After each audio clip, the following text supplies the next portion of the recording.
Dalam jumpa kembali dalam pembahasan kita kali ini, kita akan bahas tentang berpikir kritis di era kaum sofis yang mana bergerak dari mitos ke logos atau bergerak ide tentang para dewa ke arah logika pembuktian akan sebuah realitas kebenaran dalam bentuk pengetahuan.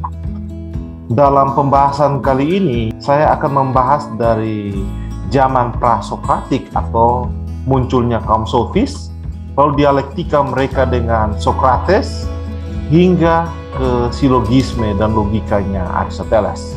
Dalam perkembangan filsafat, dan kita condong ke filsafat barat, pemikiran manusia itu berkembang seturut perkembangan sejarah manusia. Filsafat barat pertama kali itu berkembang di provinsi Ionia, di kota Miletus. Jadi supaya kalian jangan beda, Ionia dan Miletus ini dua deh. Jadi Ionia itu sebuah provinsi di Asia Kecil yang mana tempat lahirnya para filsuf. Miletus itu tempat lahirnya 3 filsuf awal, yaitu Thales, Anaximandros, dan Anaximenes. Nah, di Ionia ini dipengaruhi oleh peradaban Yunani kuno, gitu.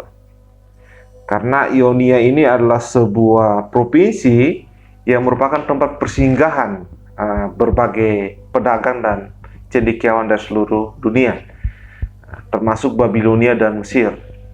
Banyak orang yang berasumsi bahwa filsafat Barat atau filsafat yang berasal dari filsafat Yunani kuno itu dipengaruhi oleh perkembangan ilmu pengetahuan di Mesir dan Babilonia.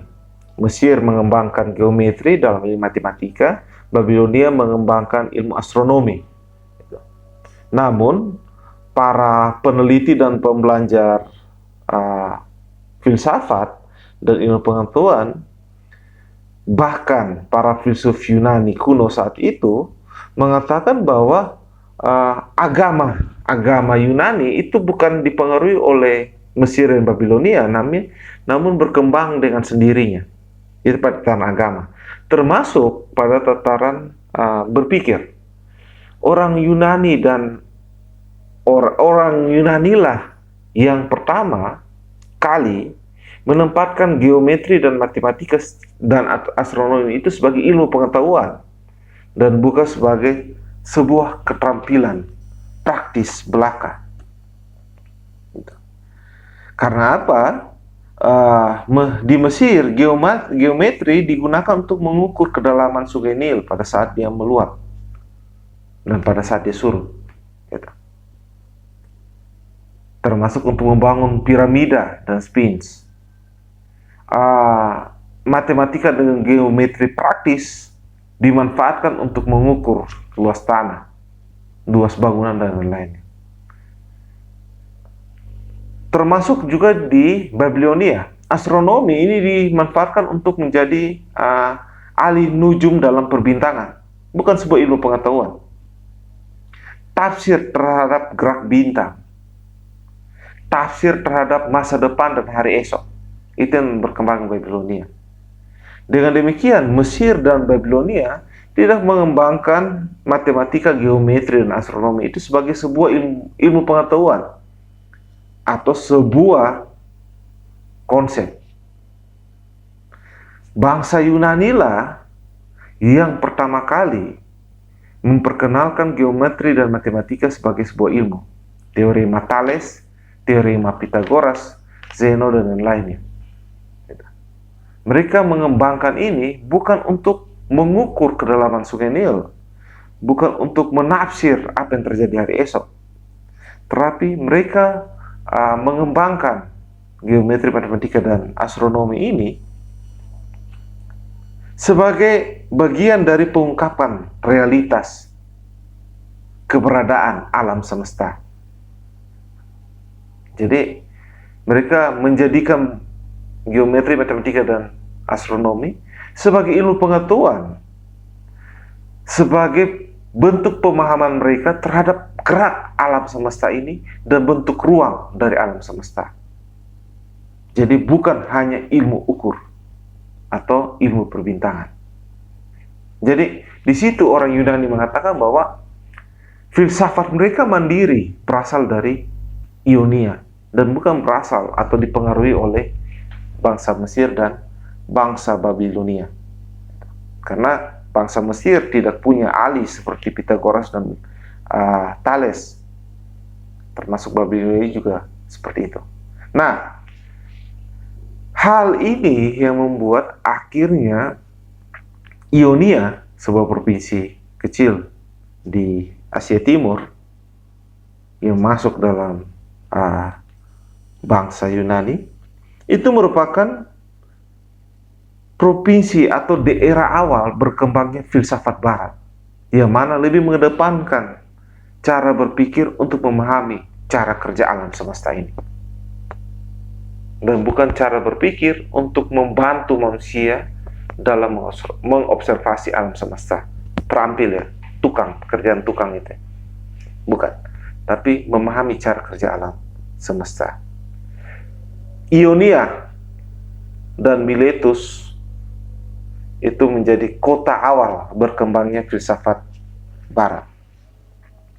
Fokus mereka masih pada kosmos, alam semesta, belum pada antropo, manusia. Walaupun nanti ada beberapa filsuf yang membahas tentang manusia, tentang etika dan moral. Namun sebagian besar filsuf pada masa Prasokratik atau Yunani kuno ini berbicara tentang bagaimana alam semesta ini bekerja, bagaimana alam semesta ini berasal. Itu yang terjadi pada Prasokratik. Yang kedua yang saya ingin katakan, pada Prasokratik, orang cendekiawan, orang pandai, para bijak, itu kaum bijak, itu disebut dengan sofis. Sofis adalah dalam bahasa Yunani itu orang pandai atau orang bijak, sofis. Jadi sebelum filsuf disebutkan oleh Pythagoras, pada kalangan kaum awam, orang-orang bijak ini lebih dikenal dengan orang kaum sofis. Itu. Jadi kalian jangan kaget kalau di dalam filsafat Barat itu sering disebut sofis. Itu bukan berarti orang yang hebat berpidato, tapi orang bijak.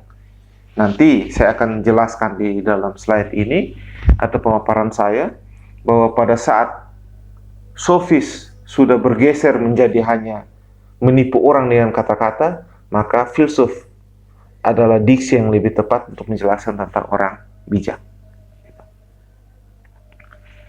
Dalam kaum sofis dan para filsuf ini, materi ini, saya akan menjelaskan bagaimana muncul kaum sofis atau para filsuf awal yang berpikir tentang kosmos, gerak alam semesta, dan substansi dasar pembentuk alam semesta ini, prinsip dan asasnya.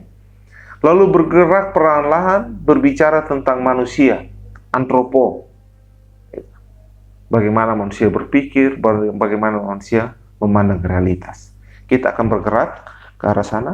Materi memang padat, tapi saya akan jelaskan secara perlahan-lahan dan semoga rekan-rekan mudah untuk memahaminya. Gitu. Pada tahun 600-an sebelum Masehi, Yunani kuno itu dipengaruhi oleh para mitologi ya. Gitu. Ada mitologi panteon, dewa-dewi atau surganya dewa-dewi.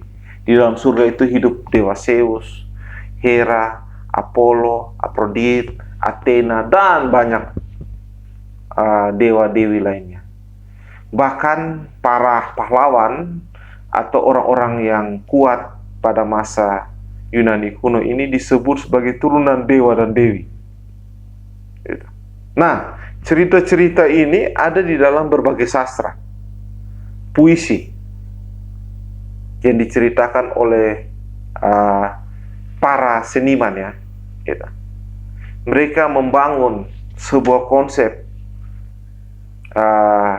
berpikir di Yunani kuno bahwa orang Yunani berasal dari mitologi tertentu dan tidak bisa lepas dari cerita-cerita mitos. Gitu. Para dewa dan dewi, karakter, ciri, sifat, dan zat pembentuknya dicampur aduk dengan karakter, sifat manusia. Dewa dan dewi bisa marah, dewa dan dewi bisa punya belas kasih, dan lain-lainnya. Gitu. Jadi di mitos dikembangkan cerita seperti itu, bahwa dewa dan dewi ini adalah manusia juga, tapi mereka memiliki kekuatan yang melampaui manusia. Mereka bisa marah. Mereka ada yang ganteng, ada yang cantik. Mereka punya belas kasih. Mereka juga punya tangan dan kaki. Tapi mereka memiliki kekuatan yang melampaui kekuatan manusia. Mitos ini dibuat sedemikian rupa sehingga mirip dengan manusia, sehingga masyarakat Yunani kuno paham dan takut terhadap beberapa tindakan yang melanggar mitos atau legenda tertentu. Nah, setelah mitos ini berkembang, walaupun ada terjadi perdebatan, ada yang mengatakan mitos ini dipengaruhi juga oleh Mesir dan Babilonia, tapi ada yang mengatakan bahwa mitos ini secara mandiri muncul dari Ionia. Itu. Karena beberapa sastrawan Yunani kuno pun lahir dari Ionia. Namun dia terus berkembang dan mempengaruhi pola hidup, cara hidup masyarakat Yunani kuno. Mereka banyak lebih takut pada cerita-cerita mitos daripada tindakan mereka sendiri atau pola pikir mereka sendiri. Gitu. Maka 600-an tahun sebelum Masehi, di Ionia lahirlah para filsuf. Ionia ini sebuah provinsi, tadi saya katakan, yang merupakan tempat lahir para penyair, kosmolog Yunani, dan para filsuf Yunani. Beberapa penyair seperti Homerus itu lahir dari Ionia. Untuk itu, tadi saya katakan lagi, orang Yunani lah yang pertama kali mempelajari tentang ilmu pengetahuan dan bahkan sastrawan. Walaupun ini bisa dikatakan arogansi mereka. Kalau untuk sastra, hasil pendidikan saya mungkin sedikit dipengaruhi oleh Mesir dan Babilonia. Karena waktu itu bangsa Mesir dan Babilonia sudah mengenal banyak dewa. Gitu ya. Politeis, mereka merupakan bangsa yang mengenal banyak dewa dan dewi. Dan mungkin juga mempengaruhi Yunani. Tapi kalau untuk perkembangan ilmu pengetahuan, ya, karena cara pikir Thales, Pythagoras tentang geometri itu sangat berbeda dengan cara pikir para pelaut Mesir tentang ilmu geometri. Thales dan Pythagoras mengungkapkan geometri sebagai satu gerak alam semesta. Jadi bukan hanya pada prinsip untuk mengukur sesuatu. Jadi ini memang ilmu pengetahuan awalnya berkembang dari Yunani. Apa yang mereka pikirkan oleh para filsuf awal ini? Yang mereka kerjakan adalah mencari gerak yang permanen dalam alam semesta ini. Bagaimana cara bergerak bumi ini? Termasuk cara gerak bintang-bintang di luar bumi. Mereka cari tahu. Yang kedua, mereka juga cari elemen pembentuk bumi dasar. Namanya Urstov. Ya, bahasa Yunani Urstov. Apa sih Urstov itu? Apa sih elemen dasar pembentuk bumi ini? Mereka juga mencari asas atau prinsipnya, arke. Jadi mereka lebih menjebakkan diri pada bagaimana kosmos ini bergerak. Dan beberapa atau sebagian besar filsuf yang dari Ionia bersepakat bahwa unsur pembentuk bumi ini adalah bersifat materi, bukan imaterial. Imaterial itu adalah firman, ya, firman Allah, firman Tuhan, tiba-tiba jadi. Nous dari roh, bukan dari sesuatu yang sifat materi. Apakah dia partikel terkecil atau air, tanah? Nanti kita bahas itu. Untuk itu, filsuf Ionia fokus pemikirannya pada kosmologi atau ilmu tentang alam semesta. Ada 3 filsuf dari Ionia, lebih tepat lagi dari kota Miletus. Ini 3 filsuf pertama. Mereka masuk dalam 9 orang bijak Yunani ya pada zamannya mereka. Filsuf pertama adalah Thales, hidup pada 625 sebelum Masehi. Itu. Mengapa dia dikatakan sebagai filsuf pertama? Karena dia yang pertama memisahkan antara tadi keterampilan tukang dan ilmu pengetahuan. Thales seorang astronom. Dia sering mengikuti pamannya untuk berlayar dan senang melihat perbintangan. Tapi dia tidak senang dengan penafsiran perbintangan untuk melihat masa depan. Dia lebih senang melihat bintang sebagai gerak bumi terhadap alam semesta. Menurut Thales, urtof atau bahan dasar pembentuk bumi ini air. Karena dipengaruhi tadi, dia sering mengikuti pamannya berlayar. Dan dia lihat hampir semua makhluk hidup itu selalu dipengaruhi oleh unsur air. Bumi ini menurut dia tercipta dari proses pembengkuan air. Batu dan benda-benda padat lainnya, tanah, itu tercipta dari pembekuan air beberapa tahun, bahkan ribuan tahun yang lalu. Lalu, air pun memberi sumber daya terhadap berbagai organisme. Inilah Thales. Jadi dia tidak terjebak bahwa dewa Apollo lah yang memegang bumi ini, atau Zeus lah yang menciptakan bumi ini, lalu ada dewa-dewa pelindungnya. Tapi dia mengatakan airlah yang menjadi unsur pembentuk awal bumi ini. Anda bayangkan pada saat banyak orang atau masyarakat pada umumnya berpikir bahwa dewa dan dewi yang membuat bumi ini dan menjaga bumi ini, tiba-tiba muncul satu orang yang mengatakan bukan dewa dan dewi, air. Karena hampir semua makhluk hidup membutuhkan air. Dan bumi ini terdiri dari banyak lautan air. Hanya satu orang. Dan dia adalah filsuf pertama, namanya Thales. Dia mengajarkan juga tentang kebajikan, bahwa hidup tidak selalu mengejar kekayaan dan kedudukan. Dia mengatakan bahwa seseorang harus menciptakan cara berpikirnya yang ideal untuk melihat realitas. Dalam kisah yang lain, Thales menunjukkan kepada masyarakat Yunani kuno, seorang filsuf bisa kaya, bisa memiliki kedudukan yang bermartabat di tengah-tengah masyarakat. Tapi itu tidak dipilihnya, karena tujuan hidup dia adalah mencari realitas kebenaran asali.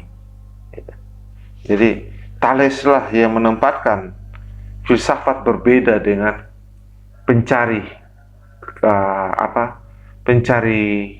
keuntungan untuk kehidupan, seperti para pedagang, para petani, dan lain-lainnya. Nah, kembali. Urtof atau substansi pembentuk bumi ini adalah air. Arkenya bagaimana? Karena air itu dia bisa juga membeku, akhirnya membentuk benda-benda padat.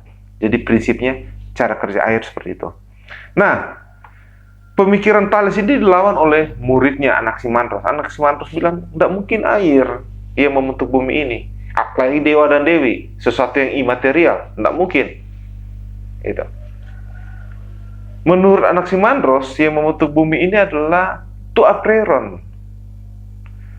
A yang berarti tidak, apreiron yang berarti terbatas. Sesuatu yang tidak terbatas.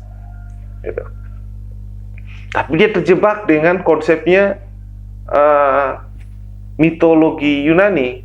Sesuatu yang tidak terbatas ini sifatnya ilahi, abadi, dan tidak berubah, dan meliputi segala-galanya. Ilahi berarti dia tidak dapat dimusnahkan.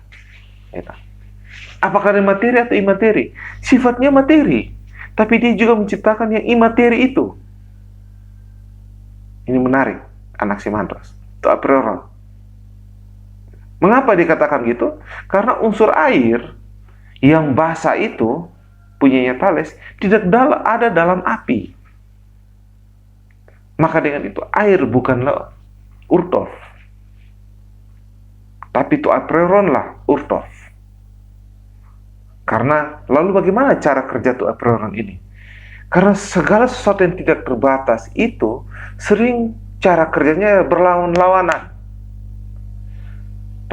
Malam dan siang yang akhirnya memunculkan pagi dan sore. Panas dan dingin yang akhirnya memunculkan hangat dan rasa adem.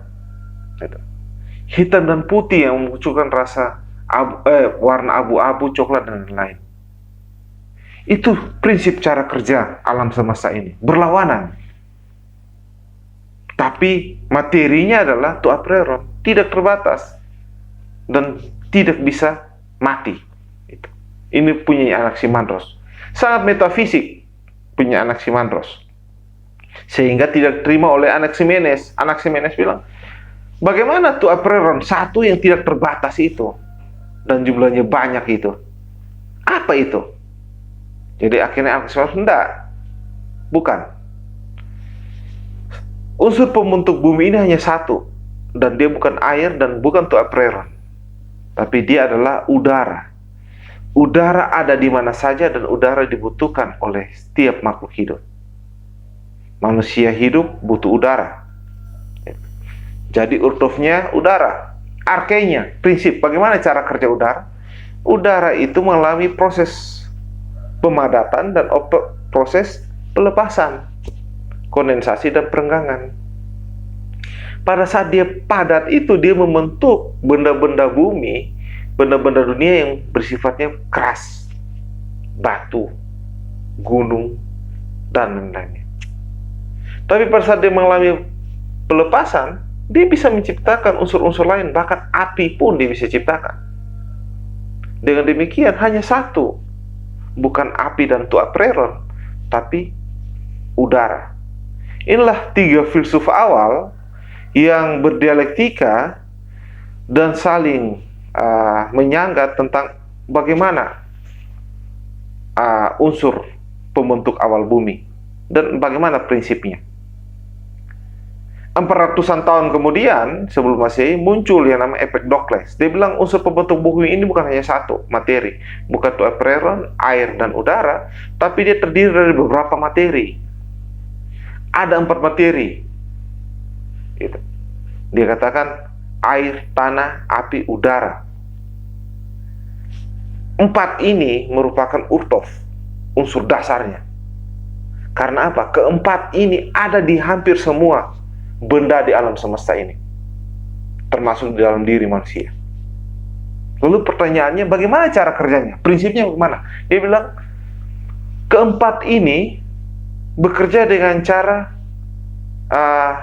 dibentuk oleh daya, sebuah kekuatan, yaitu kekuatan atau daya cinta dan kekuatan daya benci, Pilotes dan Nekos. Pada awalnya, kekuatan cinta lah yang menyatukan 4 anazir ini dengan komposisi yang tepat. Akhirnya mereka membentuk berbagai benda di alam semesta ini. Tanah terbentuk dengan komposisi yang tepat. Air terbentuk dengan komposisi yang tepat. Dan dalam air pun ada unsur tanah. Dalam api pun ada unsur air, dan lain-lain. Gitu. Namun suatu saat cinta ini memudar dan pada akhirnya benci muncul. Pada saat proses peperangan kebencian ini ada, muncul benda-benda alam semesta lainnya, tanaman, manusia, bahkan hingga pada jiwa. Dengan demikian alam semesta ini terbentuk dari proses peperangan dari antara cinta dan benci secara terus-menerus. Untuk itu, Empedokles lah filsuf pertama yang memperkenalkan tentang dialektika. Bahwa alam semesta terbentuk dari sebuah proses dialektika antara perang dan cinta. Itulah daya yang akhirnya membentuk 4 anasir ini menjadi berbagai benda-benda di alam semesta.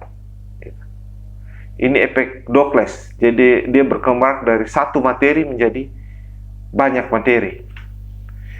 Filsuf yang mengatakan bahwa bumi ini tidak terbentuk dari satu materi tapi banyak materi lainnya adalah Anaxagoras. Anaxagoras muncul pada 500-an tahun sebelum Masehi. Anaxagoras mengatakan bahwa bumi ini terbentuk dari benih-benih yang bertaburan banyak dan tidak bisa dilihat oleh panca indera kita. Namanya spermata. Sifatnya banyak dan luas di muka bumi ini. Spermata ini dia tidak memiliki kualitas tapi memiliki kuantitas. Spermata ini bisa bergabung dengan sendirinya dengan komposisi yang tepat. Apa yang membuat spermata ini bisa bercampur? Yang membuat bisa bercampur adalah nous, roh atau rahasia, roh alam semesta. Gerakan nous lah yang bisa membuat spermata yang ribuan ini berkumpul lalu membentuk batu, berkumpul lalu membentuk tanah, berkumpul membentuk air, berkumpul membentuk tumbuhan, berkumpul membentuk hewan, manusia dan lainnya. Spermata, benih-benih yang kasar dan tidak bisa dilihat oleh indera. Itu menurut Anaxagoras. Berikutnya ada seorang filsuf yang datang lalu dia katakan gini, bumi ini tidak terbentuk begitu saja, tapi dari sebuah proses yang mengalir. Namanya Herakleitos. Ajarannya adalah pantare, segala sesuatu mengalir. Materi di alam semesta ini dia terbentuk dari proses yang terus mengalir dan tidak terulang lagi. Untuk itu dia katakan, proses pembentukan bumi ini seperti kita meletakkan kaki kita di air sungai yang sedang mengalir. Kita tidak akan merasakan atau bertemu dengan air yang sama untuk kedua kalinya. Mengapa? Karena air yang melewati kaki kita itu sudah mengalir ke hilir. Dia tidak akan lagi memutar dan bertemu dengan kaki kita lagi. Alam semesta terbentuk seperti itu. Bahwa perubahan di alam semesta ini akhirnya membentuk benda-benda di dalam alam semesta. Namun benda-benda tersebut akan terus berubah dan tidak akan berwujud sama pada masa yang akan datang. Disinilah pendekatan yang dilakukan oleh Herakleitos sangat dekat dengan teori evolusi.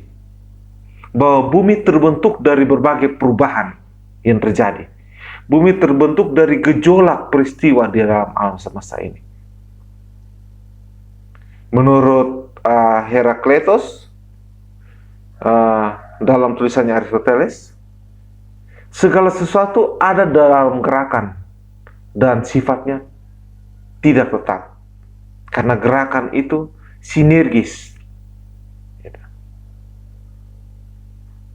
Dan apa yang menggerakkannya? Menurut Herakleitos, rasio dunia lah yang menggerakkannya.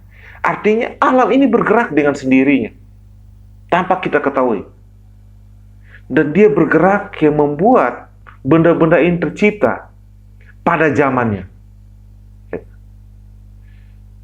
Pada perkembangan berikutnya, Herakleitos juga memperkenalkan ajaran tentang unity in diversity dan difference in unity. Yang berbeda itulah yang membuat persatuan. Untuk itu, perbedaan harus dijaga sebagai bagian dari sebuah kesatuan. Ini menarik, karena filsuf Miletus berpikir bahwa bumi ini terbentuk dari satu substansi, satu materi. Lalu muncul filsuf Ionia lainnya mengatakan bahwa bumi ini terbentuk dari bukan satu, tapi 4 dan banyak materi itu. Lalu muncul seorang filsuf yang mengatakan bahwa ya materinya saya tidak masalah gitu, tapi saya mengatakan bahwa bumi ini terbentuk lewat proses evolusi, perubahan yang terus-menerus, dan kita tidak menemukan sebuah benda yang sama pada zaman yang berbeda. Artinya, benda pada tahun 500 sebelum Masehi tidak akan ditemukan di tahun 2020. Karena apa? Bumi ini terus berubah. Dan yang membuat gerakan perubahan ini adalah roh dunia. Dia akan berubah untuk dirinya sendiri. Dan dia akan membuat benda-benda di dalam ruang perubahannya itu. Ini punya Herakleitos. Demokritos datang dengan sebuah pendekatan yang pada era modern ini dianggap sebagai pendekatan mutakhir pada abad sebelum Masehi. Demokritos mengatakan bahwa bumi ini terbentuk dari atomus. Tidak, tomus terpecah atau terbagi. Bumi ini terdiri dari sebuah partikel terkecil yang tidak bisa dibagi lagi, namun tidak bisa ditangkap oleh indera. Partikel ini ada di dalam sebuah ruang, tapi partikel ini harus bergerak. Untuk itu ruang ini harus kosong. Untuk itu Urtov, unsur pembentuk bumi ini adalah atomus, sebuah partikel terkecil yang tidak bisa dilihat oleh mata, yang terus bergerak di dalam ruang yang kosong. Dia bergerak sedemikian rupa sehingga dalam tabrakan dalam ruang kosong itu dia membentuk benda-benda di dalam alam semesta. Atom dan kekosongan itu merupakan prinsip dasar dari alam semesta menurut Demokritos. Ini hebat sekali karena pada akhirnya abad modernlah yang membuktikan bahwa betul atom itu ada di dalam alam semesta ini dan tidak bisa dilihat oleh kasat mata. Ini ditemukan oleh para peneliti di era modern. Tapi ide ini sudah muncul di 460 sebelum Masehi oleh Demokritos. Dia mengatakan atomuslah partikel pembentuk alam semesta ini, dan prinsip kerjanya adalah dia bergerak di dalam ruang yang kosong. Dalam gerakan itu dia bertabrakan dengan partikel lainnya yang pada akhirnya membentuk isi dari alam semesta. Nah, filsuf terakhir yang saya akan bahas adalah filsuf yang agak berpikir radikal, tapi pada zamannya orang bingung melihat pemikirannya. Dialah Pitagoras yang hidup 580 sebelum Masehi. Mengapa saya tempatkan Pitagoras di akhir presentasi tentang filsuf prasokratik? Karena dia menempatkan unsur pembentuk bumi ini bukan materi, tapi bilangan matematika. Untuk itu dikatakan Tuhan atau pencipta alam semesta ini merupakan ahli matematika yang handal. Jadi prinsip cara kerja bumi ini adalah sebuah tangga nada yang berisi bilangan yang sangat indah. Ini Pitagoras. Kalau kalian mengatakan pendekatan apa ini kan? Sangat metafisik. Tapi ribuan tahun kemudian para peneliti virtual reality mampu menjelaskan silogisme Pitagoras ini dalam silogisme Aristoteles secara tepat, bahwa bumi ini terdiri dari berbagai bilangan 0 dan 1 yang tidak terbatas. Lebih lanjut, Pitagoras mengatakan bahwa pusat jagat raya ini adalah Hestia, api, dan di sekeliling api itu ada berbagai planet, Artikon, yaitu planet kontra bumi, bulan, matahari, Merkurius, Venus, Mars, Jupiter, Saturnus, dan bintang-bintang lainnya yang mengelilingi Hestia tersebut. Seluruh langit dan alam semesta merupakan tangga nada musik dan bilangan. Itulah Pitagoras yang juga mendirikan sekte kepercayaan untuk memuja matematika dan musik. Para filsuf yang hidup pada zaman prasokratik, mereka memfokuskan pemikiran dan penglihatan mereka pada bagaimana alam ini bekerja. Prinsip dan asas alam semesta ini seperti apa.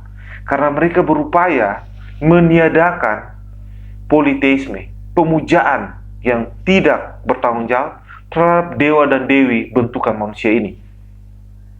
Mereka berupaya melepaskan cara berpikir orang Yunani pada 600-an hingga 500-an, 400-an tahun sebelum Masehi, untuk lepaslah cara berpikir pemujaan pada sesuatu yang sifatnya mitos, dan bergeraklah mengamati bagaimana kosmos ini bekerja, bagaimana alam semesta ini bekerja, yang di dalamnya tidak ada dewa dan dewi, yang di dalam kosmos ini ada unsur pembentuk yang sifatnya materi, dan ada prinsip kerjanya. Itu. Mereka berupaya untuk mengalihkan cara berpikir dari mitos ke kosmos. Nah, kalau kita saat ini itu seperti Anda boleh beriman, tapi lihatlah realitas lingkungan kita. Nah, model cara berpikirnya demikian. Ada penolakan? Pasti ada penolakan. Tapi mereka tidak jemu-jemu, terus berpikir secara kritis bahwa realitas ini bukan mitos. Realitas ini ada dalam alam semesta, dan untuk itu marilah kita menggunakan otak kita untuk memahami cara kerja alam semesta ini daripada menjebakkan otak kita pada mitos-mitos yang berkembang, sehingga membuat kita takluk pada dewa dan dewi, takluk pada mitologi Yunani, dan tidak membuat diri kita terberdaya dan berkembang. Gitu. Perkembangan filsafat berikutnya di Yunani terus berkembang. Lalu setelah perang Yunani dan Persia, terbentuklah sebuah negara kota atau polis di Yunani dengan Athena kotanya. Polis ini berkembang pesat di Athena. Di Athena tidak ada raja, ada sebuah pemimpin polis yang dipilih lewat parlemen. Ada 400-an orang mewakili berbagai suku bangsa dan suku bangsa yang ada di Athena. Gitu. Lalu orang-orang ini, perwakilan ini memilih pemimpin. Nah, itu demokratis. Ya, Athena, ala Athena ya, demokratis ala Athena. Kondisi ini yang membuat Athena dan Yunani membutuhkan para pemikir yang menciptakan orang-orang hebat dalam berpidato dan berdebat, karena demokrasi itu muncul. Hal ini yang menggerakkan para filsuf Ionia yang dulu berpikir tentang bagaimana alam semesta ini bekerja, kosmos ini berputar, bergerak, berpindah pada antropo. Bagaimana manusia menempatkan dirinya di tengah-tengah manusia lainnya. Bagaimana cara manusia berdemokrasi secara baik. Antropo. Pada zaman ini memunculkan kaum sofis. Apa itu kaum sofis? Yang mana saya katakan Pythagoras itu sofis. Tapi kaum sofis yang lebih spesifik, menggunakan kemampuan retorikanya, bercakap-cakapnya, kemampuan memutar otaknya untuk kepentingan kedudukan, kekayaan, dan kekuasaan. Ini yang sofis. Dengan maknanya Socrates ya, dalam makna Socrates. Gitu. Sofis ini memunculkan ajaran relativisme kaum sofis. Apa itu? Relativisme kaum sofis, bahwa segala realitas dan kebenaran sifatnya relatif, tidak mutlak. Tidak ada di muka bumi ini yang namanya kemutlakan. Kaum sofis ini juga mementahkan kemutlakan materi yang dibuat oleh filsuf sebelumnya, bahwa bumi ini terbentuk dari materi dan dengan prinsip-prinsip tertentu. Menurut mereka tidak ada yang mutlak. Gitu. Mengapa tidak ada yang mutlak? Karena menurut kaum sofis, semua orang memiliki sudut pandang, dan sudut pandang semua orang itu bisa benar jika mereka bisa mempertahankannya. Orang sakit bisa berasumsi dia sehat jika dia memiliki logika yang dia tempatkan secara benar. Gitu. Misalnya, seseorang turun dari kursi roda, lalu dia berpura-pura bisa jalan tegak, lalu bilang, lihat, siapa yang bilang saya sakit? Saya sehat. serta-merta saat itu pun orang yang sakit tersebut menjadi sehat. Nah, ini relativis.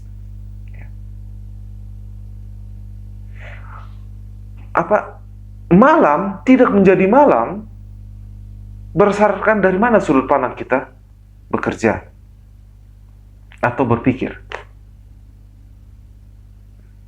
Jika seseorang pada malam hari dia berolahraga, lalu dia pergi ke ladang, mencangkul dan lain-lain, maka malam itu bukan lagi menjadi malam bagi dirinya, tapi malam itu sudah menjadi siang, karena malam dia beraktivitas seperti siang hari. Ini kaum relativis bekerja dengan prinsip dan cara berpikir seperti ini. Ada seorang sofis yang pengagum relativis, dia mengatakan gini, namanya Antipon. Orang boleh melanggar hukum tanpa merasa bersalah, walaupun harus melanggar hukum, asal tidak ada yang melihatnya.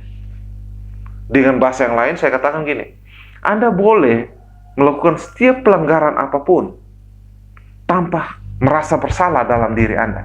Mengapa? Asal pelanggaran yang Anda lakukan tidak diketahui oleh orang lain. Contohnya begini, ketika Anda mengambil apel dari halaman seseorang, upayakan bahwa yang Anda lakukan itu bukan mencuri, tapi mengambil tanpa sepengetahuan orang lain. Karena jika orang lain tidak melihat Anda mengambil apel itu, maka Anda bukan pencuri.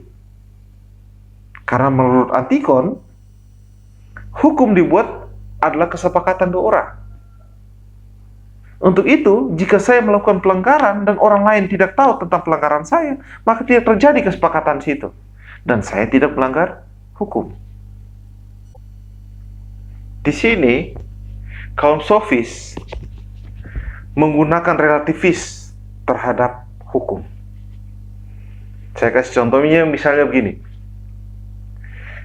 Ini kebiasaan kita dalam kehidupan lalu lintas yang kadang-kadang menerapkan prinsipnya kaum sofis ini, relativis. Pada saat kalian berada di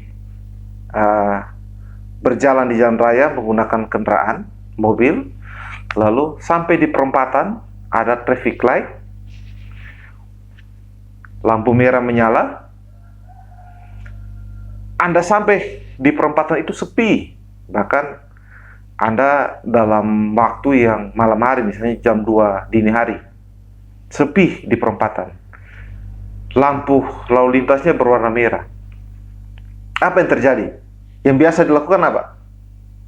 Kalau orang yang taat hukum, dia akan berhenti walaupun sepi, tidak ada mobil lalu lalang, tidak ada motor. Gitu. Karena jam 2 dini hari ya. Dia berhenti karena dia taat dengan hukum. Dia sadar bahwa jika dia lewat, maka dia melakukan pelanggaran hukum. Pelanggaran hukum karena apa? Karena aturan itu merupakan aturan bagi setiap warga negara. Tapi bagi kaum relatif, dia tidak akan berhenti di lampu merah. Dia dari jauh dia sudah lihat bagaimana kondisi jalannya. Oh, ternyata sepi. Pada saat mendekati lampu merah, dia akan turunkan kecepatan, tapi secara pelan-pelan mengangkatnya kembali dan melewati lampu merah itu dengan tanpa rasa bersalah. Coba Anda hentikan orang ini dan bertanya alasannya. Alasannya sederhana. Tidak ada orang di jalan. Ngapain saya berhenti? Ini relatif. Mengapa relatif? Karena cara pandang terhadap hukum tidak absolut. Artinya lampu merah itu bukan representasi polisi, bukan representasi undang-undang lalu lintas, tapi lampu merah itu hanya dilihat sebagai sesuatu kesepakatan. Jika tidak ada polisi, tidak ada operasi saat itu, saya lewat saja. Toh polisi tidak tahu kok. Lampu merah tidak mungkin laporkan ke polisi karena dia tidak bisa berbicara dan tidak bisa membuktikan bahwa saya melewati lampu merah malam hari. Di sini kita menjadi kaum sofis, menjadi pengikut relativis itu. Karena cara pandang kita adalah lampu merah itu bukan representasi undang-undang lalu lintas yang absolut, tapi lampu merah itu adalah hanya sebuah benda yang bisa dilihat dari sudut pandang yang lain, bahwa dia akan menjadi hijau kalau jalannya sepi, walaupun warnanya tetap merah. Jadi itulah cara berpikir relativistik kaum sofis yang pada akhirnya merusak tatanan berpikir generasi muda Yunani saat itu. Akhirnya orang berbuat jahat pun bisa tidak menimbulkan rasa bersalah. Etika dan moral bukan lagi sesuatu yang penting bagi orang Yunani yang demokrasi itu. Karena apa? Anda berbuat salah, tapi Anda bisa membela diri Anda di depan pengadilan, di depan orang banyak, maka Anda menjadi benar. Anda berbuat salah, tapi Anda bisa membuktikan bahwa kesalahan Anda itu tidak substantif, dan itu hanya perilaku yang berangkat dari sebuah kegiatan refleks atau dampak, maka Anda bisa menjadi benar.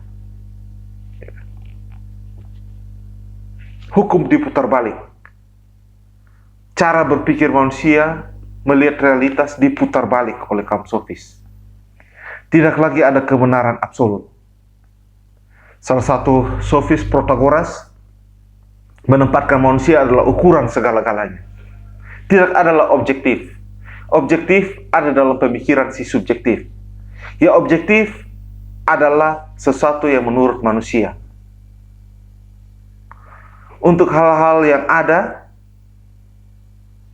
jika manusia mengatakan mereka ada, maka dia ada. Untuk hal-hal yang tidak ada, jika manusia mengatakan dia tidak ada, maka dia tidak ada.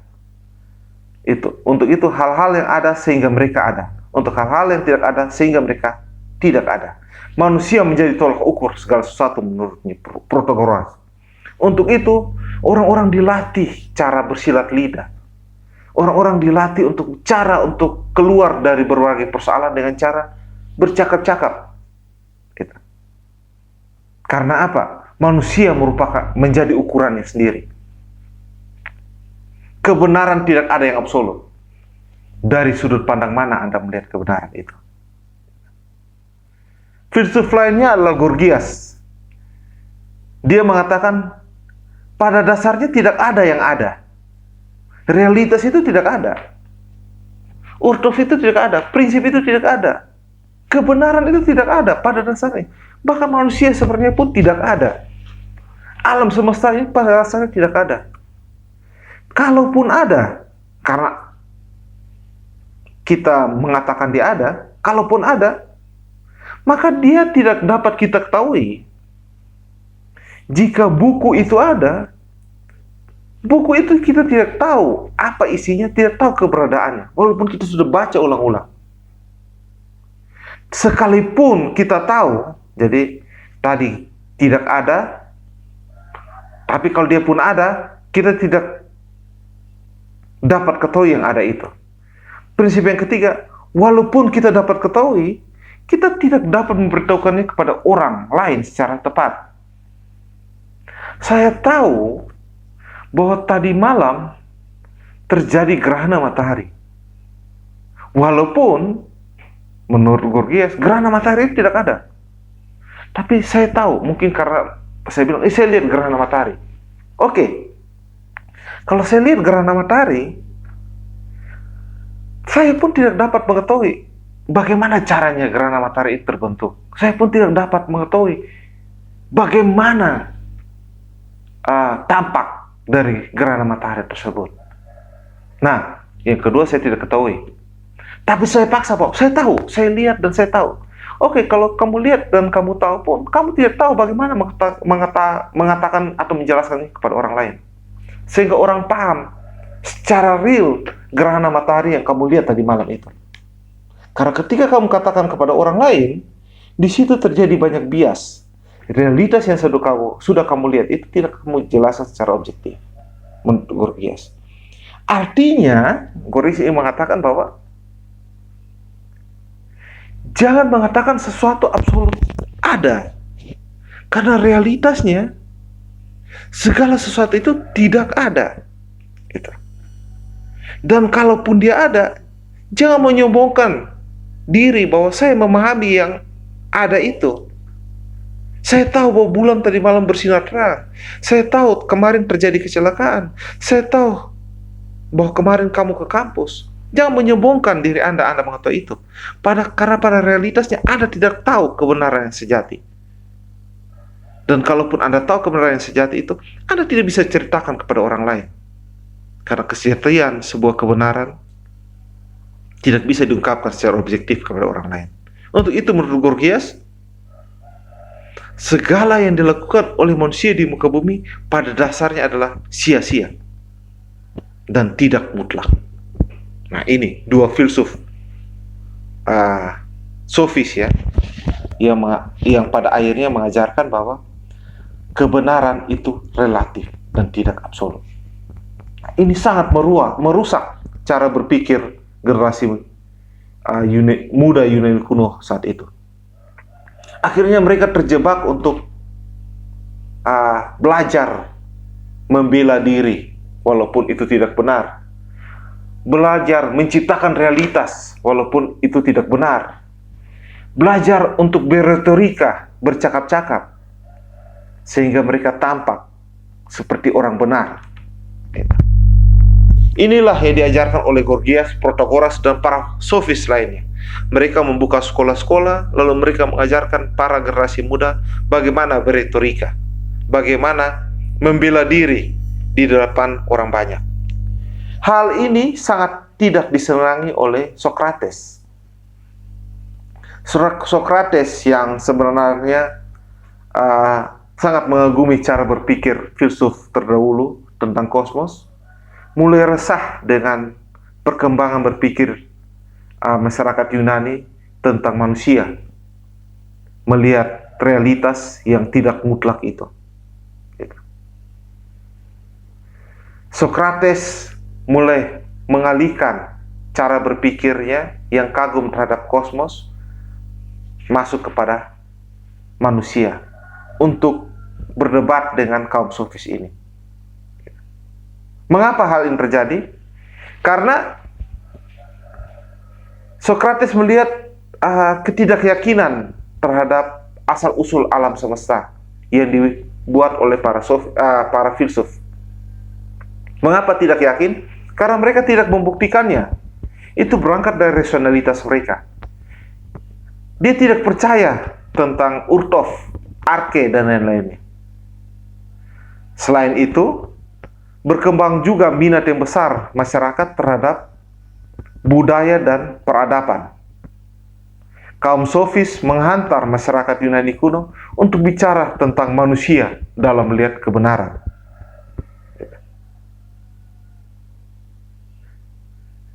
Sofis yang hidup sejaman dengan Sokrates mencari kebenaran praktis. Mereka lebih banyak mengajar untuk mendapatkan uang. Pendekatannya induktif, mengajarkan yang sifatnya partikular, dan kehebatan mereka dalam berpidato. Jadi kaum sofis yang hadir setelah perang Yunani dengan Persia itu lebih menempatkan retorika di dalam ruang demokrasi dan hukum. Moral menurut mereka itu adalah sebuah kesepakatan. Para dewa menurut mereka merupakan hasil proyeksi segala sesuatu yang bermanfaat baginya di alam gaib. Manusia adalah ukuran bagi segalanya. Maka muncullah Sokrates yang berhadapan dengan kaum sofis. Tujuannya dia adalah ingin menyelamatkan generasi muda Yunani kuno agar memahami realitas dan kebenaran yang hakiki, dan jangan berpikir pada sebuah bangunan pemikiran yang rentan untuk jatuh dan digoyahkan, karena mereka harus mencari sebuah pemikiran yang mutlak dan absolut. Siapa itu Sokrates? Sokrates dalam sebuah karya Apologia yang ditulis oleh Plato digambarkan sebagai seorang yang percaya diri, berjiwa besar, tak peduli pada nafsu-nafsu duniawi. Ini digambarkan dalam buku Apologia. Dia ketika perang dia bisa jalan di dalam iklim yang dingin dengan bertelanjang kaki, itu, dan ia diyakini memiliki kekuatan metafisik yang dibimbing oleh suara ilahi. Ini didapatkan dari beberapa musuh-musuh dan temannya pergi ke Oracle Delphi, itu sebuah pendeta untuk yang menyembah dewa Yunani, lalu bertanya siapakah orang yang paling bijak di dunia ini. Lalu pendeta Oracle Delphi melakukan ritual, bertanya ke dewa, lalu dewa menyebutkan, oh, Sokrates lah. Gitu. Maka setelah itu Sokrates meyakini bahwa dirinya yang tidak tahu apa-apa ini dibimbing oleh suara ilahi, dan yakin bahwa penalaran yang jernih adalah syarat terpenting untuk hidup secara benar. Mengapa dia yakin akan hal ini? Karena dia tahu bahwa dia bukan seorang yang bijak. Dia adalah seorang yang hanya memiliki rasa ingin tahu yang besar tentang berbagai hal di muka bumi ini. Untuk itu dia kemana-mana untuk terus bertanya dan mencari tahu. Itulah sosok Sokrates. Dia pernah jadi tentara. Dia pernah juga menjadi pengajar dan menjadi seorang filsuf. Pemikiran Sokrates adalah menolak relativistik, Gorgias, Protagoras, dan kaum sofis lainnya. Ia menolak sistem demokrasi karena menurut dia dalam demokrasi ada hal yang tidak baik yang diperjuangkan. Mengapa? Saya kasih contoh gini.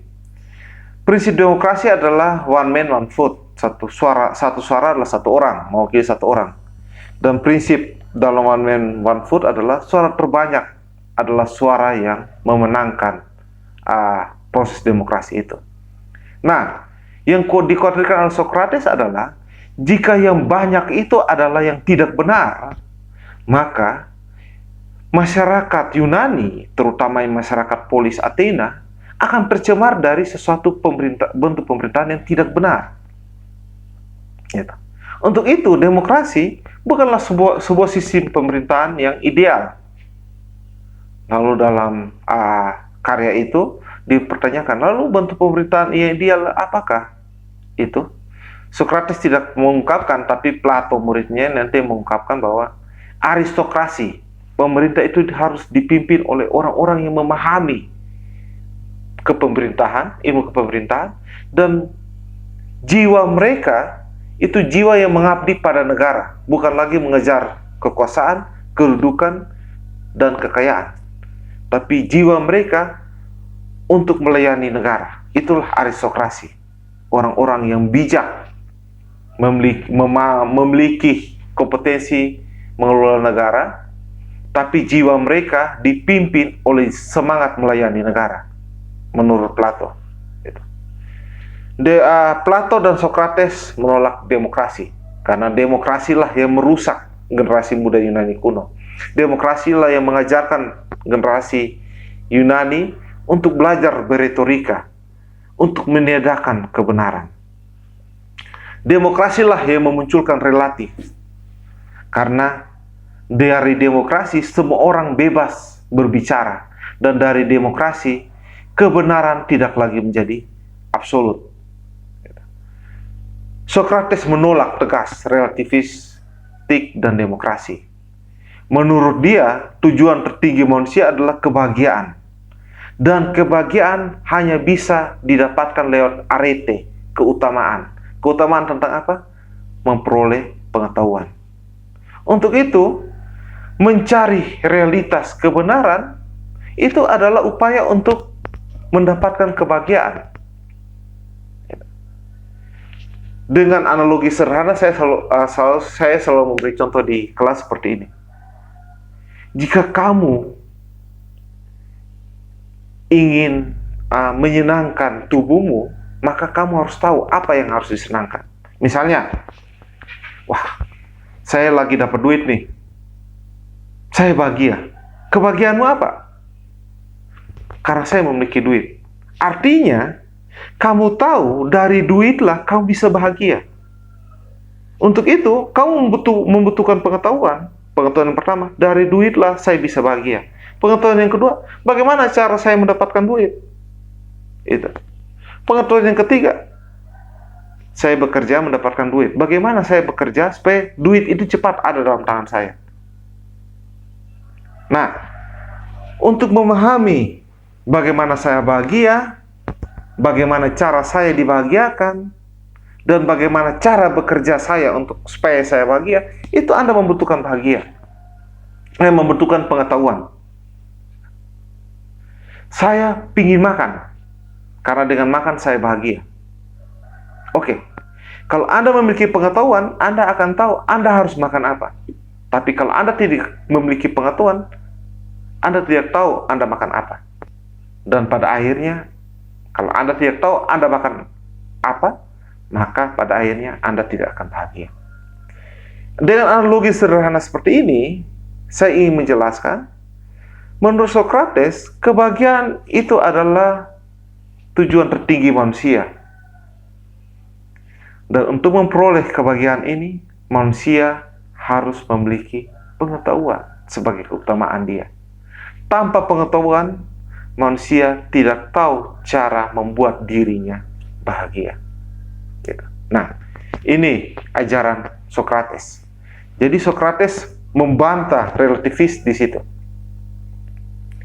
Anda harus mengetahui pengetahuan yang benar.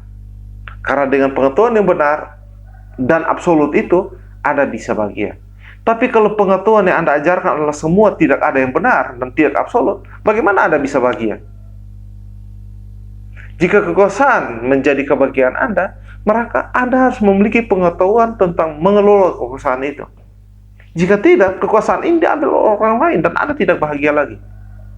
Untuk itu, kekuasaan, kedudukan, kekayaan, kebenaran, realitas itu absolut, bukan relatif. Itu absolut. Karena dengan absolut ini, maka kekuasaan, kedudukan, kekayaan, realitas itu menjadi sebuah tujuan yang ingin dicapai oleh semua manusia. Jika dia relatif, dia tidak akan dituju oleh manusia. Ini bantahan Socrates terhadap kaum sofistik. Menurut dia, ada definisi universal dalam setiap realitas. Misalnya celana. Celana adalah sesuatu yang digunakan untuk menutup bagian bawah tubuh manusia. Itu universal. Partikularnya di bahannya. Ada yang dari jeans, ada yang dari kain, ada yang dari katon, dan lain-lain. Tapi secara umum, dengan bahasa universal, celana adalah sesuatu yang menutup bagian bawah, bagian tubuh bagian bawah manusia. Itu celana. Nah, itu definisi universal. Dimanapun celana ya definisinya itu secara universal. Kepala adalah organ bagian atas manusia. Itu universal menurut Socrates. Dan sifatnya tetap absolut, tidak berubah, tidak relatif. Tidak mungkin kepala adalah sesuatu di bagian tubuh, bagian bawah tubuh manusia. Tidak mungkin. Dia selalu bagian atas. Untuk itu, melawan kaum sofis, Socrates mengatakan, pengetahuan untuk mendapatkan hal-hal yang sifatnya universal. Dan universal ini sama sifatnya. Kepala di tubuh saya, posisinya sama dengan kepala di tubuh orang lain. Dia berada di bagian atas tubuh dan tidak ada di bagian lain tubuh manusia. Dia sifatnya sama. Dia sifatnya tidak relatif, absolut dan tetap. Untuk itu, dalam mengajarkan ajaran ini, Socrates menggunakan metode dialektika, tanya jawab. Dialektika ini dia dapat dari metode yang digunakan ibunya, seorang bidan, pada saat melahirkan. Meutika akhirnya dia beri nama.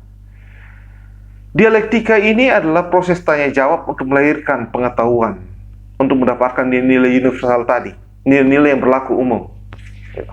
Dia kasih contoh.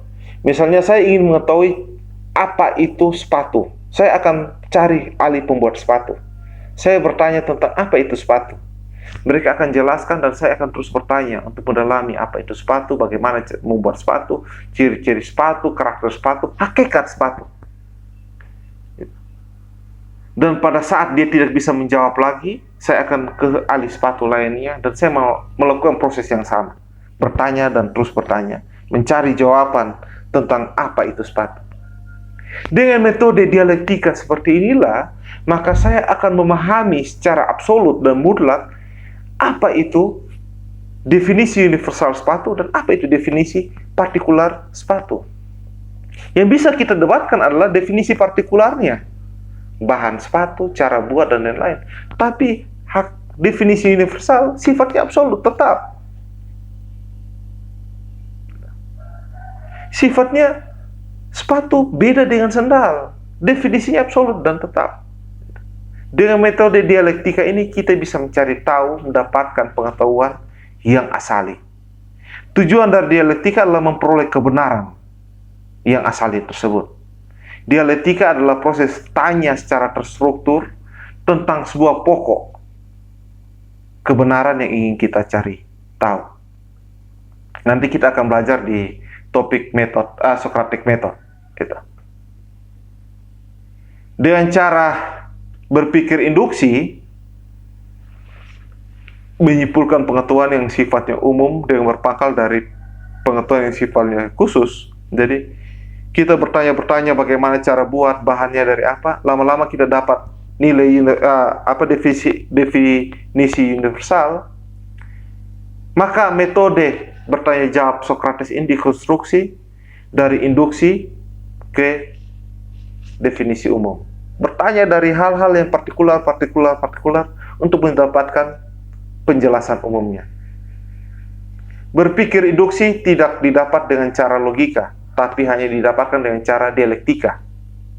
Dimulai dari definisi-definisi yang kurang lengkap menjadi definisi-definisi yang lengkap. Mulai dari definisi-definisi yang tidak dipahami menjadi definisi-definisi yang terbuka dan mudah dipahami. Inilah cara Socrates berlawanan dengan kaum sofis yang merelatifkan semua kebenaran. Lebih lanjut, pengetahuan ini dilanjutkan oleh Plato, muridnya Socrates. Plato ini beda dengan Socrates. Plato ini berasal dari keluarga bangsawan, dan dia pada akhirnya mendirikan sebuah universitas namanya akademi. Universitas akademi ini juga mensyaratkan matematika sebagai syarat dalam belajar filsafat. Gitu. Pemikiran Plato, dia lebih metafisik, artinya lebih abstrak dari pemikirannya Socrates. Kalau Socrates tadi melahirkan definisi universal. Definisi universal itu sifatnya absolut, tetap. Jadi tidak seperti relatif, ya. Dia tetap. Celana itu ya menutup bagian bawah tubuh. Nanti bahannya apa terserah, tapi namanya celana. Nah, kalau Plato dia mengembangkan yang namanya ide.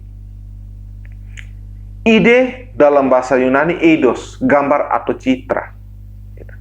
Sifat dari ide ini non materi. Jadi bukan seperti prasokratik yang terjebak di materi, non materi. Abadi, tidak berubah, objektif dan konkret. Nah, ini yang nanti sangat dekat dengan pendekatan rasionalistis. Ide itu ada dalam kepala, bukan ada di luar kepala. Mereka berangkat dari idenya Plato. Sifat pertama dari ide adalah segala sesuatu dapat berubah lewat panca indera, namun tidak dapat berubah lewat metafisik. Untuk itu, kalau kita memperangkapkan ide dalam benda, maka ide itu hanya bisa ditangkap oleh panca indera. Tapi lewat rasio manusia, ide itu tidak bisa ditangkap. Untuk itu, ide melampaui hal itu. Ide adalah sesuatu yang bisa ditangkap, hanya bisa ditangkap oleh metafisik. Rasio, nous. Metafisik jangan kalian kaitkan dengan supranatural. Nous, rasio. Nalar. Dalam ide ada persekutuan antar ide. Misalnya ide api dan ide panas. Ada persekutuan. Ide api itu apakah tampak dalam api yang menyala? Tidak. Ide api itu adalah simbol yang kita pikirkan, definisi yang kita dapatkan di dalam nos kita, di dalam metafisik kita, lalu kita memberi nama pada sesuatu yang menyala-nyala itu api. Ide api bersekutu dengan ide panas. Ide api dan panas bersekutu dengan ide terbakar. Ada persekutuan. Ide es bersekutu dengan ide dingin. Ada persekutuan ide. Ide-ide ini saling berhubungan, panas dan api, dingin dan es, saling berhubungan. Di dalam dunia ide pun ada hierarki, mamalia dan paus. Ide paus berasal dari ide hewan mamalia.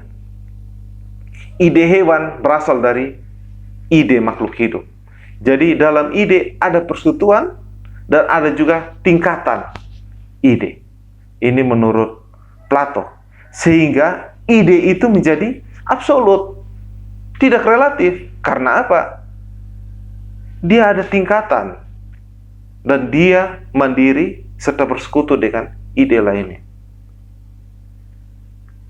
Menurut Plato, pengetahuan adalah memiliki pemahaman tentang sesuatu yang ada. Itulah pengetahuan. Sedangkan opini adalah pemahaman tentang hal-hal yang eksis dan tidak eksis. Maksudnya apa? Opini itu adalah hal-hal yang ditampilkan oleh indera tok.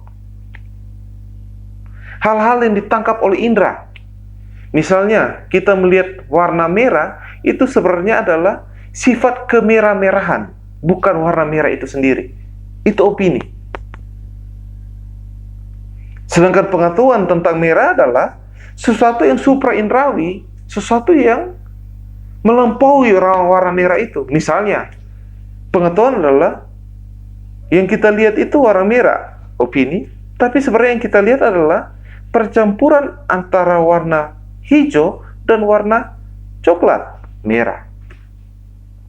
Yang kita lihat itu adalah rajutan berbagai warna yang menyatu, yang menimbulkan dominan pada indera kemerah-merahan. Itu pengetahuan.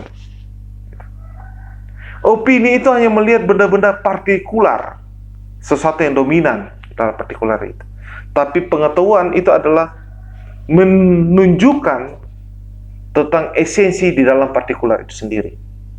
Jadi kalau opini itu mengatakan bahwa bunga itu indah, warnanya kuning, ada kelopaknya dan lain-lain.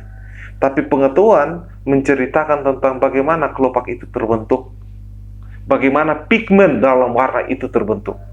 Itu pengetahuan.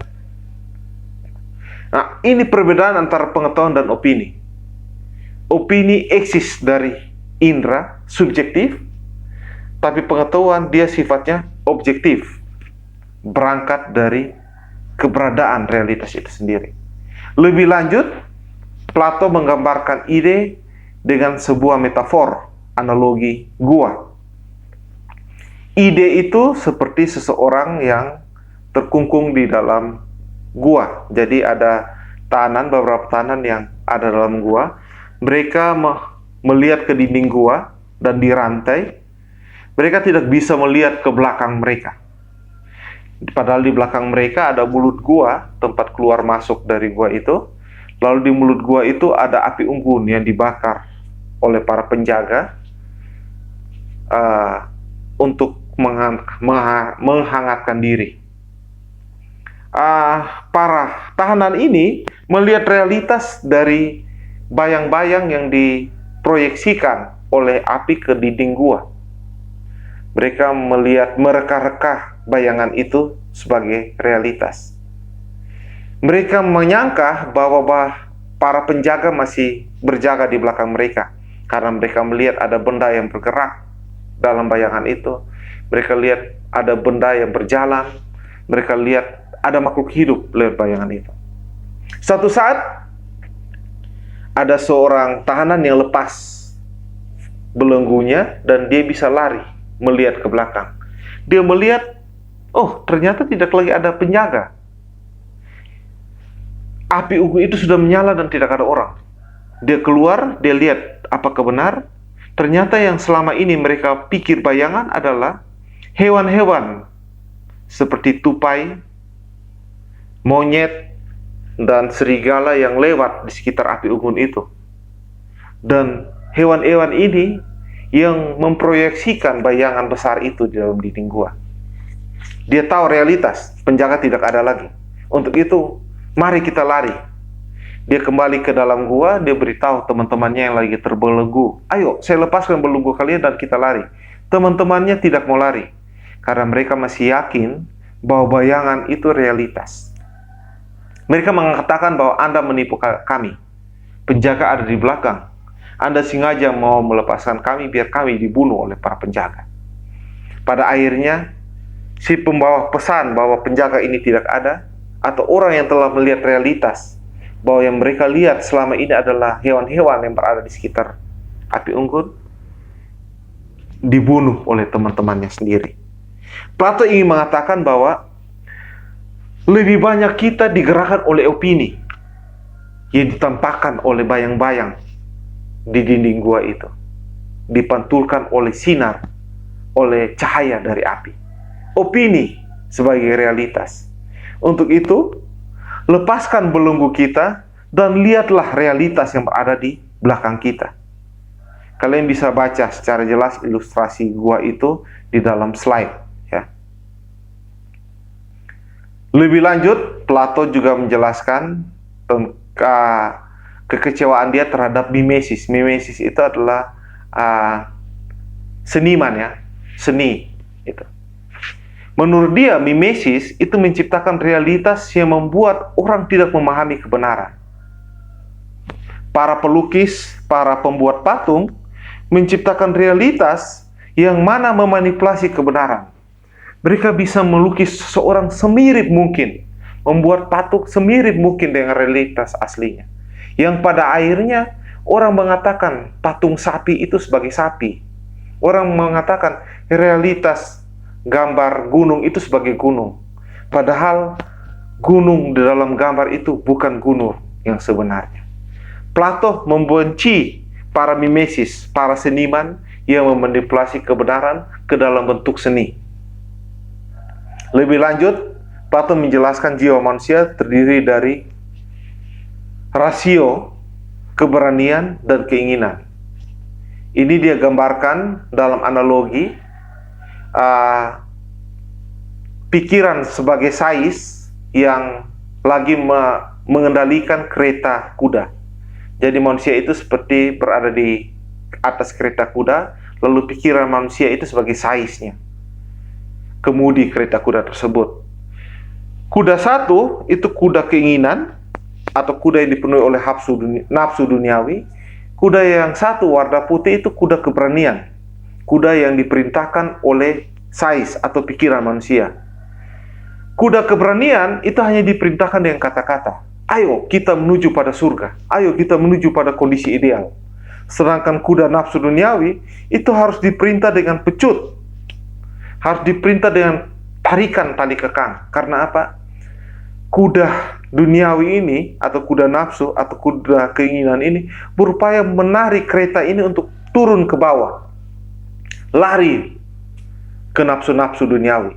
Untuk itu, pikiran manusia harus berusaha mengendalikan kuda keinginan ini agar mau lari bersama-sama dengan kuda keberanian menuju pada kondisi ideal sebagaimana yang diciptakan oleh realitas pikiran manusia.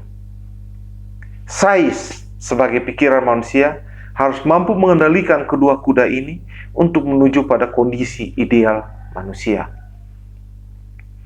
Plato menggambarkan manusia adalah soma yang terjebak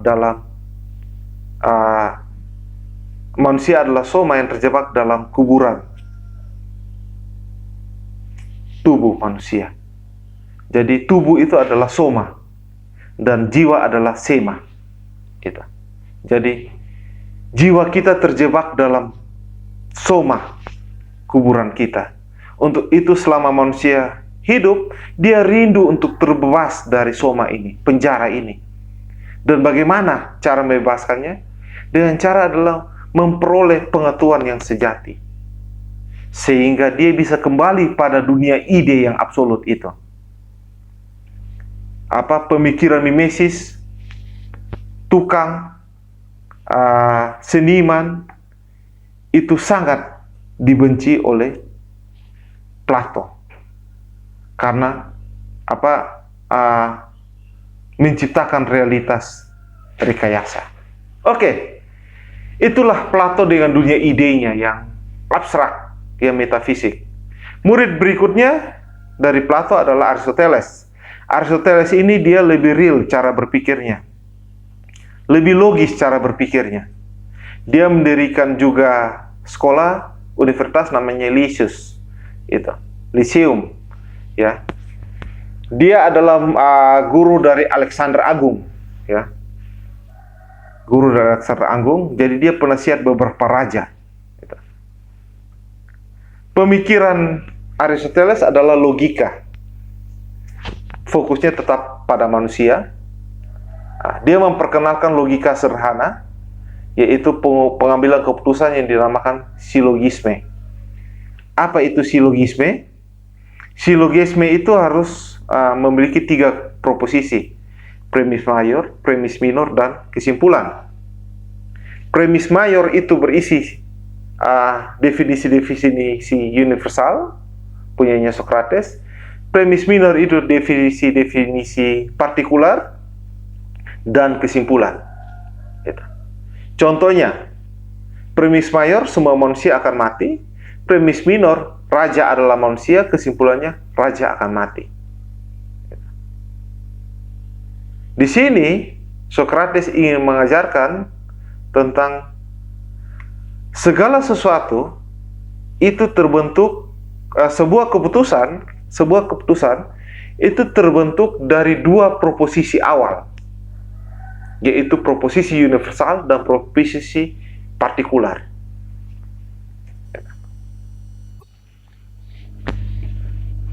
Silogisme tradisional ini akhirnya berkembang menjadi silogisme modern, ya. Kalau kalian bahasa programming, nah itu berangkat dari logika atau silogisme tradisionalnya Aristoteles. Anda harus memahami sifat hal-hal yang partikular karena hal-hal yang umum ini berdiri di atas partikular, dan sebaliknya, hal-hal yang umum ini menjelaskan yang partikular di dalamnya. Dengan memahami kedua ini, Anda bisa membentuk sesuatu yang baru, namanya kesimpulan atau keputusan yang baru. Bisa dalam bentuk tesis atau antitesis atau sintesis. Lebih lanjut, Aristoteles juga mengkritik gurunya Plato yang mengajarkan tentang ide yang abstrak dan metafisik ini. Menurut Aristoteles, ide itu melekat dalam benda-benda realitas, bukan ada dalam rasio nous manusia. Ide itu melekat pada ciri dan karakter benda itu. Ide buku melekat pada karakter dan ciri dari sebuah buku. Ide celana melekat pada ciri dan karakter dari sebuah celana. Ide itu memiliki 2 sifat, yaitu materi dan bentuk, menurut Plato, karena dia melihat pada benda-benda yang partikular. Hal ini yang akhirnya mengarahkan kita pada mempelajari ajaran hilemorfismenya Aristoteles. Dia mengatakan bahwa hakikat dari sebuah benda adalah materi dan bentuk. Benda itu terdiri dari materi, yaitu unsur dasar, substansi dari benda tersebut, misalnya kayu, besi, lalu bentuk, forma atau pola dari benda tersebut, kursi, bulat, kubus. Jadi benda terdiri dari 2 ini. Dengan demikian, ide tidak bisa abstrak, tidak bisa metafisik, tapi ide terjebak pada materi dan bentuk. Lebih lanjut, Aristoteles juga mengajarkan tentang 4 penyebab sebuah kejadian. Ada 4 penyebab, yaitu causa formalis, causa formalis atau penyebab formal, causa finalis atau penyebab akhir, causa efisien, dan causa materialis. Dia kasih contoh begini. Kalau kita membuat sebuah kursi kayu, causa materialis atau penyebab materinya itu adalah kayu. Kayu itu adalah penyebab materinya. Causa efisiennya adalah tukang kayunya, tukang pembuat kursinya ini. Jadi tanpa tukang kursi ini, kursi kayu ini tidak akan terbentuk. Causa formalisnya, itu adalah bentuk dari kayu itu. Apakah bentuk sofa, ataukah bentuk kursi makan? Causa finalisnya, setelah kursi itu terbentuk dan kita lihat ukiran, kita lihat pahatan yang indah dalam kursi itu. Nah, dalam suatu kejadian selalu ada 4 penyebab ini. Ini pun diterapkan di dalam filsafat hukum dan kepolisian. Dalam sebuah kejadian pasti ada penyebab materi, penyebab forma, penyebab efisien, dan penyebab finalnya. Nah, ini berangkat juga dari silogismenya Aristoteles yang tadi. Dan menurut dia, penyebab utama alam semesta, causa prima, itu adalah penyebab utama dari alam semesta. Apa itu causa prima? Sesuatu yang tetap, yang menciptakan awal dan dia ada di dalam alam semesta itu sendiri. Ia merupakan actus burdi dan non-material menurut Aristoteles. Namun semua gerak alam semesta mengarah pada penggerak yang pertama. Jadi Aristoteles terkait dengan apa yang membentuk alam semesta yang pertama, dia mengatakan bahwa yang membentuk alam semesta ini adalah causa prima, penggerak awal, yang mana terakhir dia ada dalam gerakan itu sendiri. Sifatnya non-material, tapi dia murni. Ajaran berikut dari Aristoteles adalah ajaran tentang kebahagiaan. Dia tidak jauh beda dengan Plato dan Socrates. Tujuan manusia adalah memperoleh kebahagiaan, tapi dia lebih fokus pada kebahagiaan yang sifatnya praktis, etika. Untuk itu, dia mengeluarkan buku tentang etika Nikomacheia, tentang bagaimana etika untuk memperoleh kebahagiaan. Berikutnya, Aristoteles juga mendeskripsikan secara lebih detail tentang induksi dan deduksi. Deduksi bertitik tolak dari cara pemikiran Socrates, dari hal yang umum ke khusus. Induksi adalah cara berpikir dia yang melahirkan hal-hal yang umum dari sesuatu yang sifatnya khusus. Gitu. Dari kasus-kasus khusus menghasilkan pengetahuan yang umum. Itulah induksi. Dan deduksi adalah kebenaran yang tidak disaksikan atas dasar penyimpulan sebuah kebenaran lainnya yang sifatnya umum. Nah, Aristoteles banyak karyanya. Dalam berpikir, dia bertolak belakang dengan Plato yang sangat abstrak dan metafisik. Dia adalah pemikir realisme, bahwa ide itu ada dalam benda, dalam bentuk forma dan materi. Gitu. Dan dalam setiap kejadian, selalu ada 4 penyebab utama dalam kejadian tersebut. Nah, Socrates, Plato, Aristoteles mengarahkan cara berpikir manusia dari kosmos, dari relativis, menjadi cara berpikir absolut dan tetap. Nah, di sini kita lihat perbedaan bahwa para filsuf prasokratik berupaya mencari tahu unsur pembentuk alam semesta itu di dalam alam semesta itu sendiri. Tapi Socrates, Plato, Aristoteles berupaya mencari tahu cara kerja alam semesta itu dari sisi manusia, dialektikanya. Karena dari manusialah subjek ini kita memahami bagaimana cara kerja alam semesta ini. Inilah dialektika kritis para filsuf dari 600-an sebelum Masehi hingga pada masanya Aristoteles